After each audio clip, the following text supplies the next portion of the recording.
So the first question is one that I'm actually asked in person a lot. I feel like I get in this conversation all the time with people for whatever reason, and that is, who are the Nephilim? What's the deal with that in Genesis 6? Because we get this mention of these people called the Nephilim, and they show up in all sorts of stories as, kind of these monster hybrid angel human creatures.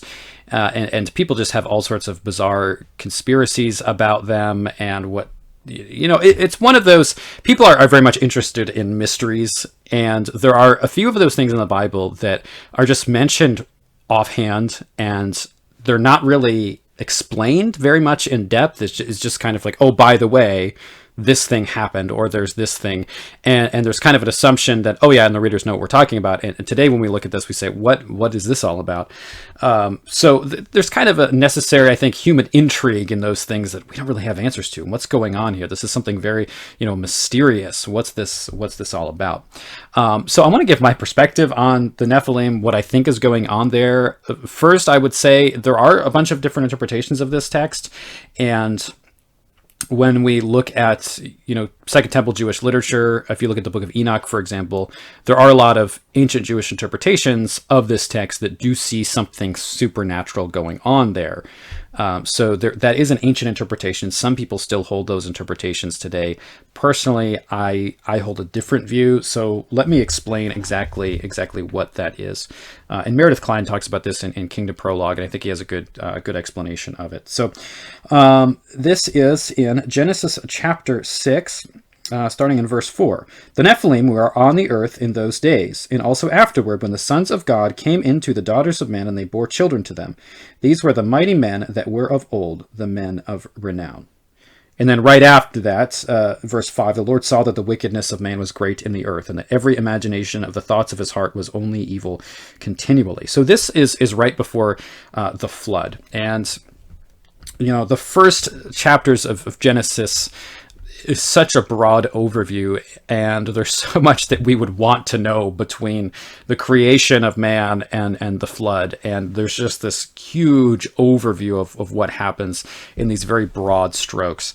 So at this point, we had Adam and Eve, and they had two sons. One was killed, obviously. Then we have Seth that comes as the promised child. So we've got Cain, who is the one who is kind of representative of the seed of the serpent, which, if you remember back in Genesis 3, God gives this promise to, he's speaking to the serpent. He's speaking to Satan himself, but he's giving a promise to man and woman that he says he will put enmity between his offspring, meaning the offspring of the serpent, and hers, meaning the offspring of the woman.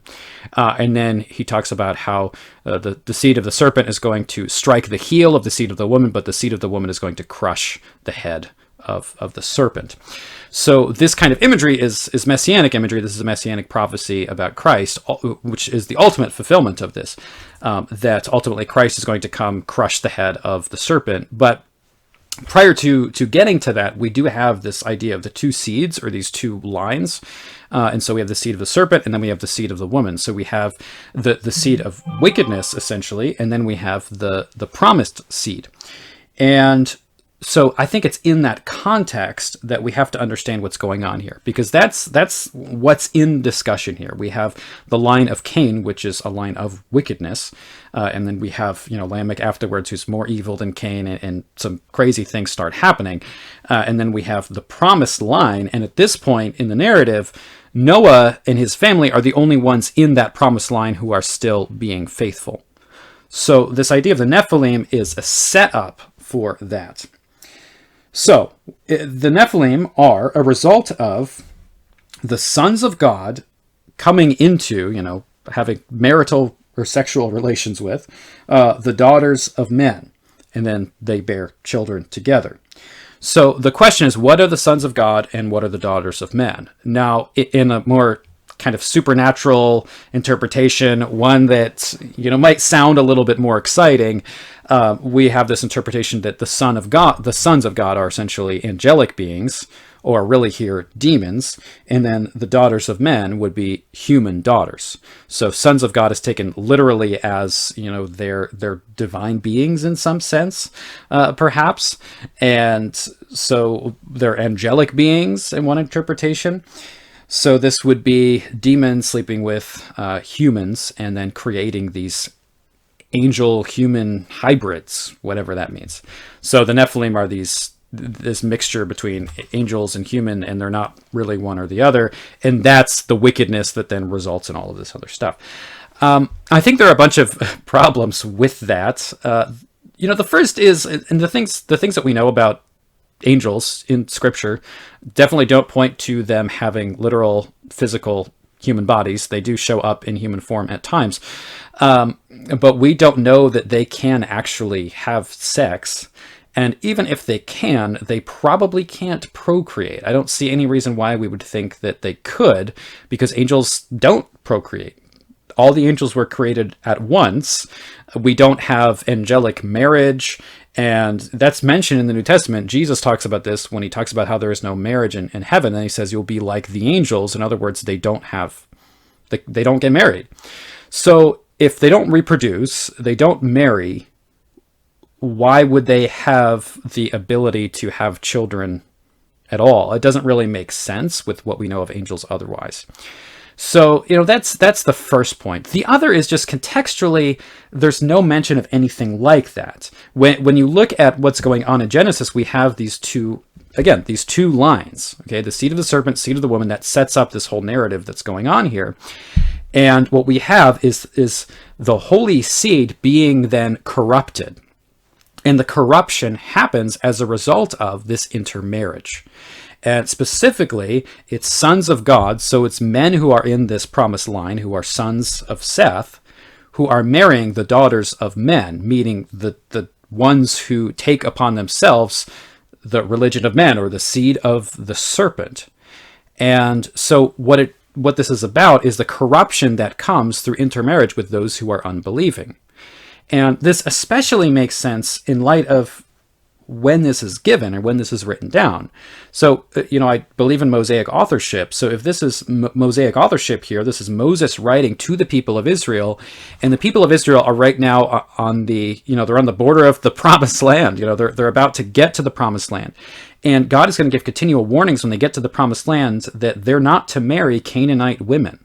The men are not to marry women of these false pagan religions, because when that happens, then those religions, that paganism will enter into the marriage, and it will corrupt the people of God, the people of Israel. And that corruption of the people of Israel is going to corrupt their faith. And the people of Israel need to be made pure and kept pure, because they're the line through which the Messiah is going to come.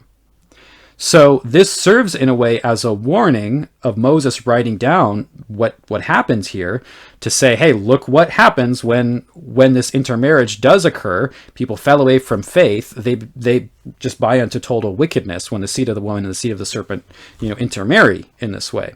And this is the result. And so they read that, the Israelites read that as a warning to them, don't let this kind of thing happen again. This is the seriousness of that kind of corruption. It leads to this flood that wipes out humanity. And so that's a pretty serious and stern warning to the people of Israel as they hear that recounted. So I think just that makes the most sense of what's going on in this text. There are many other interpretations as well, but just in terms of context, what we know about angels throughout both the Old and the New Testament, as we're given more details about them, that angelic interpretation just does not really make much sense. So I think it's something much more normal and natural that's going on here. No, I don't think that this is a precedent for saying that we can't marry people of other races. I know that's a way that I've heard some Kinists interpret this passage and the other intermarriage passages in the Old Testament. This is not about keeping your bloodline pure. Okay, that's not what's going on in Sons of God, Daughters of Men. If you look at the history of Israel, it's not just about having a pure ethnic bloodline. There are plenty of people that are brought into the nation of Israel, into the people of Israel, who are not ethnically Jewish. The point has nothing to do with ethnicity. The point has to do with faith. The point has to do with being faithful, and the fact that bringing in a spouse of a pagan religion, it's going to corrupt you. And you simply can't mix those ideas together. And so we need to remain separate in our faith and our proclamation and teaching of the faith. So there's my interpretation of that idea of the Nephilim, which I know can be very confusing.